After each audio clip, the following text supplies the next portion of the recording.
kali ini kita akan membahas materi tentang kemana setelah madrasah aliyah.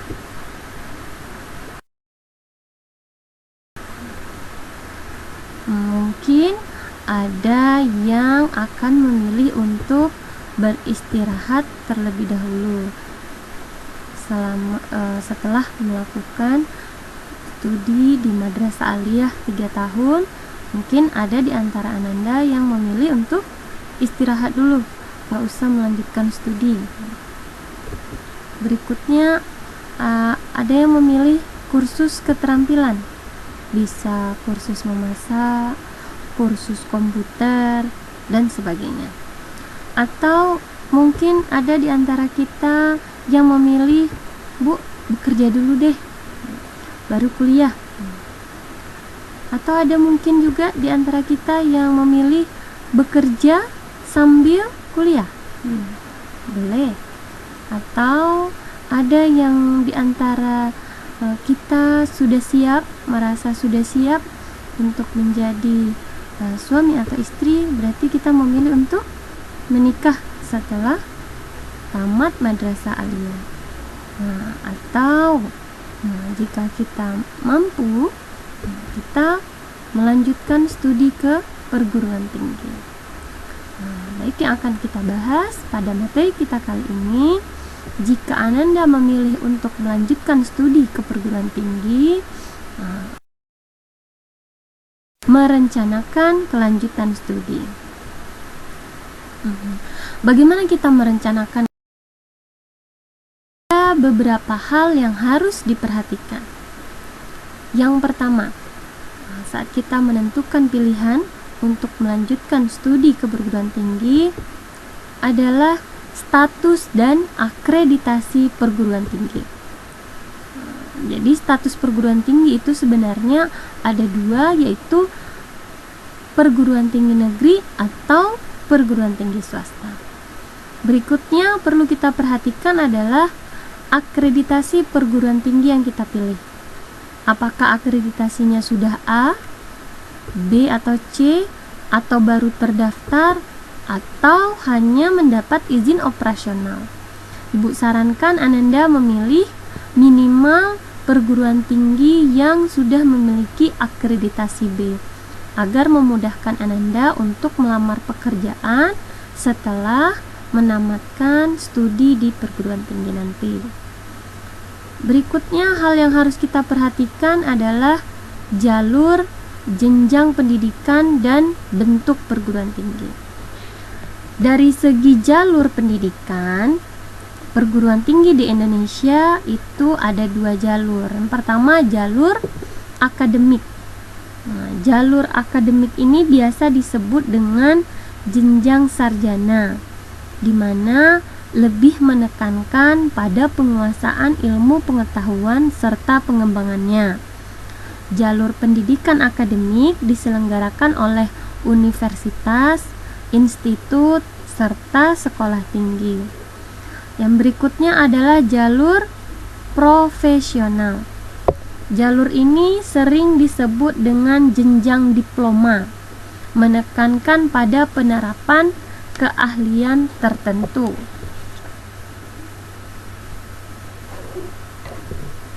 Mahasiswanya diarahkan pada peningkatan kemampuan atau keterampilan kerja serta aplikasi ilmu dan teknologi.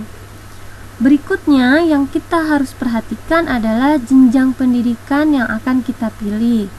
Apakah nanti kita akan memilih S1, D3, atau D4, dan berikutnya bisa melanjutkan ke studi S2, S3. Berikutnya adalah bentuk perguruan tinggi. Di perguruan tinggi di Indonesia ada 5 bentuk perguruan tinggi, yaitu ada universitas, ada institut, sekolah tinggi, akademi, dan politeknik. Apa bedanya? Bedanya, kalau universitas adalah perguruan tinggi yang menyelenggarakan pendidikan akademik atau profesional dalam sejumlah disiplin ilmu pengetahuan, teknologi, atau kesenian tertentu. Kalau institut, yaitu perguruan tinggi yang menyelenggarakan program pendidikan akademik atau profesional dalam sekelompok disiplin ilmu pengetahuan. Berikutnya, sekolah tinggi adalah perguruan tinggi yang menyelenggarakan program pendidikan akademik atau profesional dalam lingkup satu disiplin ilmu. Berikutnya ada akademik. Kalau akademik adalah perguruan tinggi program pendidikan akademik atau profesional dalam satu cabang. Sedangkan politeknik adalah perguruan tinggi yang menyelenggarakan program pendidikan profesional dalam jumlah bidang pengetahuan khusus. Berikutnya yang harus kita perhatikan juga adalah perguruan tinggi kedinasan. Jadi perguruan tinggi kedinasan ini adalah perguruan tinggi di bawah departemen lain selain Departemen Pendidikan Nasional. Umumnya lulusan perguruan tinggi kedinasan langsung terikat dengan departemen bersangkutan, sehingga banyak yang bisa langsung mendapat pekerjaan tanpa harus tes lagi. Keunggulan dari perguruan tinggi kedinasan adalah biayanya murah, bahkan ada yang gratis, kemudian mendapat uang saku, adanya kepastian kerja, serta fasilitasnya lengkap. Jadi misalnya IPDN, kemudian apalagi STAN, dan sejenisnya. Beberapa hal yang harus kita perhatikan tadi, ada faktor-faktor yang perlu jadi bahan pertimbangan kita. Yang pertama adalah faktor internal, yaitu semua faktor yang berasal dari dalam diri sendiri. Berikutnya adalah faktor eksternal, yaitu segala faktor yang berasal atau bersumber dari luar diri kita. Kira-kira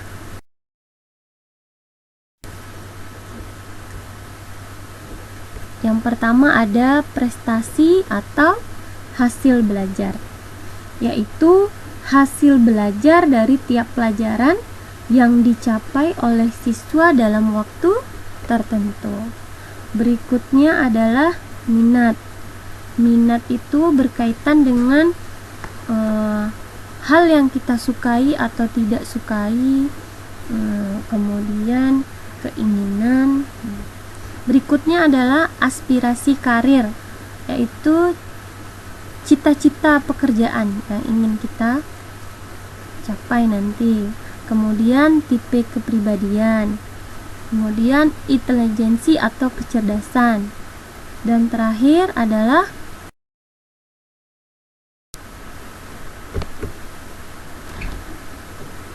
hasil belajar dari tiap mata pelajaran yang dicapai siswa. Maksudnya misalnya setelah kita belajar 5 semester, kemudian kita rata-ratakan, kira-kira mata pelajaran apa yang paling tinggi.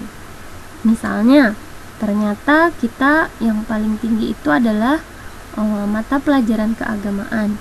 Berarti kita bisa memilih jurusan filsafat, teologi, bahasa Arab, dan lain sebagainya yang berkaitan dengan ilmu agama. Atau mata pelajaran PKN kita yang lebih tinggi, berarti kita bisa memilih program studi hukum tata negara, administrasi negara, dan lain-lain. Jika bahasa Indonesia kita yang lebih tinggi, berarti kita bisa memilih program studi bahasa dan sastra Indonesia, ilmu komunikasi, penyuluhan masyarakat, dan lain sebagainya. Begitupun dengan matematika, biologi, fisika, Kalau fisika kita yang tinggi, berarti kita bisa mengambil program studi teknik, bisa teknik sipil, teknik elektro, teknik industri, teknik mesin, dan lain sebagainya. Atau yang tinggi adalah bahasa Inggris, berarti kita bisa memilih program studi misalnya bahasa Inggris, hubungan internasional, pendidikan bahasa Inggris, dan lain-lain. Atau kita mempunyai prestasi di bidang olahraga, alangkah baiknya kita memilih pendidikan olahraga atau pendidikan kesehatan dan rekreasi, atau bisa juga kan kepelatihan. Jika sejarah yang lebih tinggi dari mata pelajaran yang lain, kita bisa memilih program studi sejarah, antropologi, pendidikan sejarah, dan yang sejenis.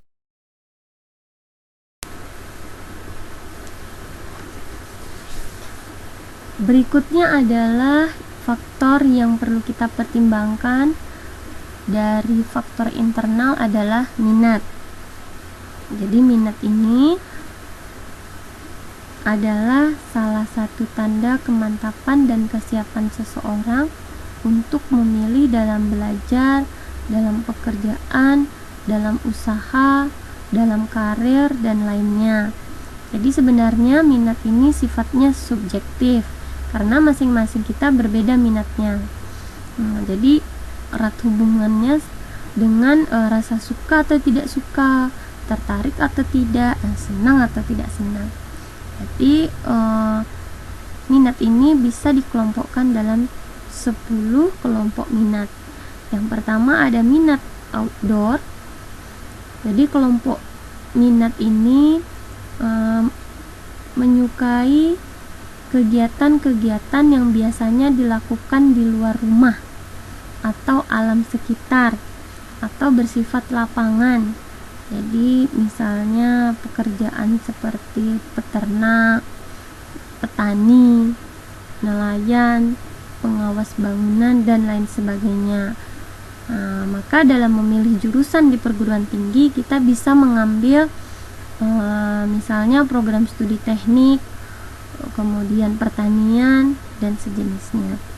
Berikut adalah kelompok minat mekanikal. Kelompok minat ini adalah kelompok minat terhadap pekerjaan yang berhubungan dengan mesin-mesin atau alat teknik lainnya. Berarti bisa memilih program studi seperti teknik mesin, teknik industri, dan lain sebagainya. Berikutnya adalah minat sosial. Kelompok minat ini berhubungan dengan pelayanan sosial atau membantu orang lain, misalnya polisi, pemadam kebakaran, perawat. Jadi kita bisa memilih program studi di perguruan tinggi, misalnya kepolisian, perawat kesejahteraan sosial, dan sebagainya. Berikutnya adalah kelompok minat komputasional. Komputasional adalah kelompok minat terhadap suatu pekerjaan atau jabatan hitung-menghitung. Misalnya pedagang, akuntan, pemegang buku, dan sebagainya. Maka dalam memilih program studi di perguruan tinggi, kita bisa memilih diantaranya program studi ekonomi, manajemen, akuntansi, dan yang sejenis. Berikutnya adalah kelompok minat sains. Kelompok minat ini berhubungan dengan ilmu pengetahuan. Misalnya ahli fisika, ahli kimia, ahli kesehatan. Maka dalam memilih program studi di perguruan tinggi bisa ngambil kedokteran, fisika, kimia, dan yang sejenis. Berikutnya yang keenam adalah kelompok minat klerikal. Kelompok minat ini berhubungan dengan pekerjaan administratif, misalnya sekretaris, staf tata usaha. Maka dalam memilih program studi di perguruan tinggi bisa kita memilih seperti jurusan sekretaris, administrasi negara, administrasi niaga, dan sebagainya. Berikutnya adalah kelompok minat persuasif. Kelompok minat ini adalah kelompok minat yang berhubungan dengan pekerjaan mempengaruhi orang lain, misalnya guru, dosen, psikolog, konselor, dan sebagainya.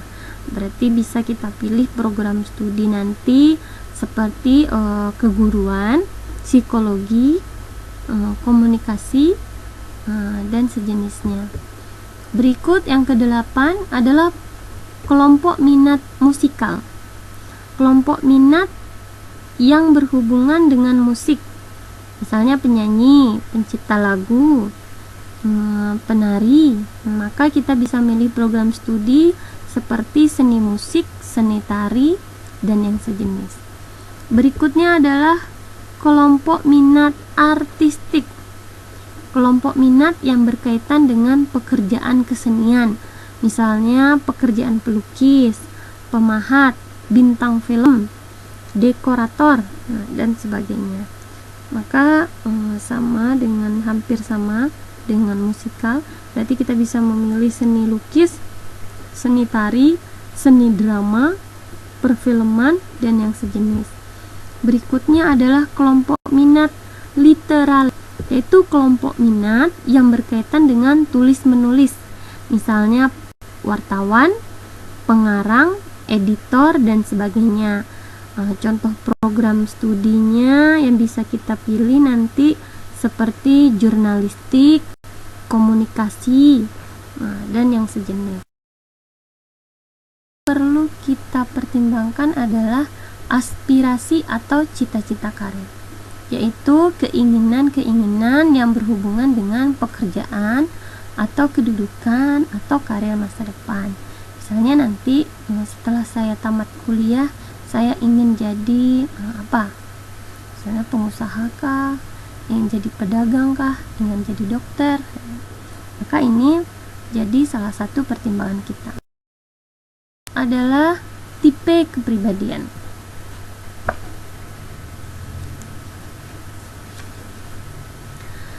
Tipe kepribadian adalah organisasi yang dinamis dalam diri individu, terdiri dari sistem-sistem psikofisik yang menentukan cara penyelesaian diri yang unik dari individu terhadap lingkungannya. Dari hal tersebut, maka bisa kita bagi tipe kepribadian itu ke dalam 6 tipe. Yang pertama adalah tipe realistis.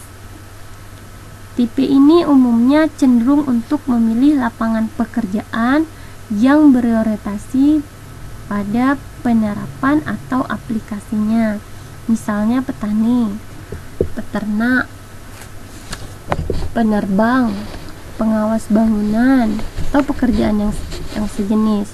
Jadi disarankan untuk memilih program studi seperti teknik, pertanian, peternakan, pertambangan, atau yang sejenisnya.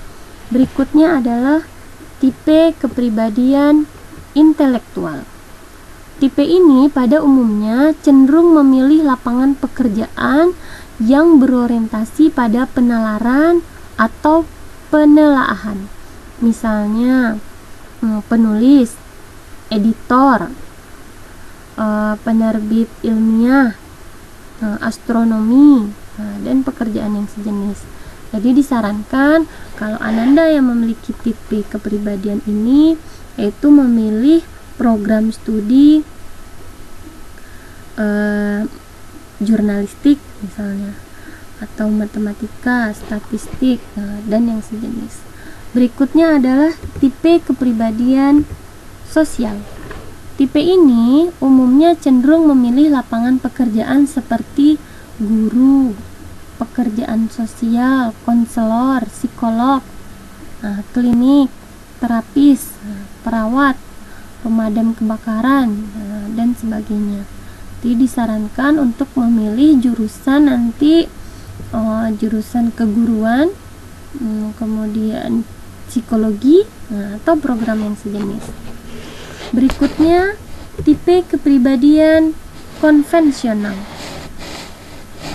Pada umumnya, tipe ini cenderung memilih lapangan pekerjaan yang berorientasi kegiatan verbal atau berbahasa, keturunan, pengabdian, dan menyenangi status kedudukan serta kekuasaan. Berarti seperti sekretaris, pengawas bank, dan yang sejenis. Jadi kita bisa milih nanti jurusannya, misalnya jurusan sekretaris, akuntansi, keuangan dan perbankan, dan program-program lain yang sejenis. Berikutnya adalah tipe kepribadian usaha. Tipe ini umumnya cenderung memilih lapangan pekerjaan yang berorientasi menguasai atau mempengaruhi orang lain, kebendaan, penghargaan materi seperti pedagang, politikus, produsen, promotor, dan yang lainnya. Jadi disarankan yang memiliki tipe kepribadian ini untuk memilih program studi misalnya ekonomi, manajemen, hubungan internasional, ilmu sosial politik, dan program studi lain yang sejenis. Dan yang terakhir adalah tipe kepribadian artistik. Umumnya cenderung memilih lapangan pekerjaan yang berorientasi pada pengaturan bentuk, ekspresi bentuk, warna, musik, dan seperti pemahat, pelukis, penari, penyanyi, bintang film, dan pekerjaan lainnya. Jadi disarankan untuk memilih program studi seperti seni rupa, seni drama, seni musik, kerajinan, atau program studi lain yang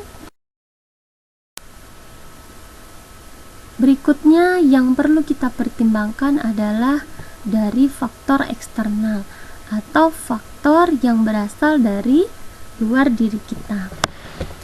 Apa itu yang perlu kita pertimbangkan adalah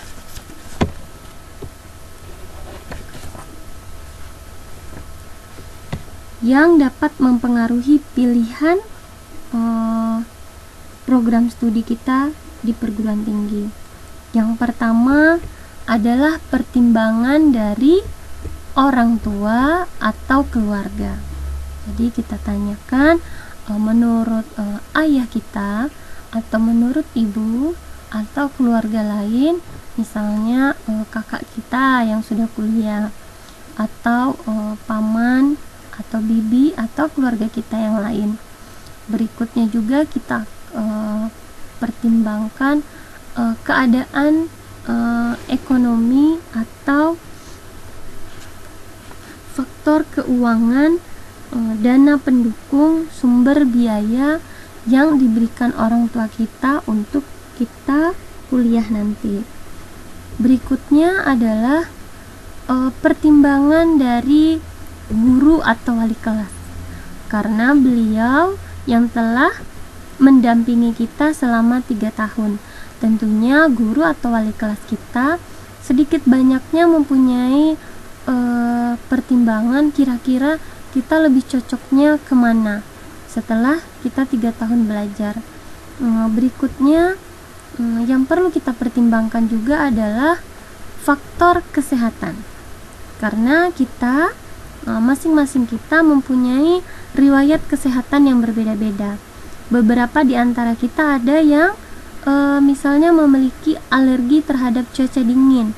Berarti kita tidak mungkin memilih perguruan tinggi yang berada di daerah yang cuacanya sangat dingin. Berarti kita memilih alternatif perguruan tinggi lain yang biasanya di daerah itu panas dari tempat yang lain.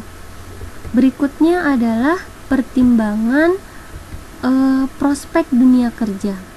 Kira-kira program studi yang kita pilih nanti prospek kerjanya bagus atau tidak.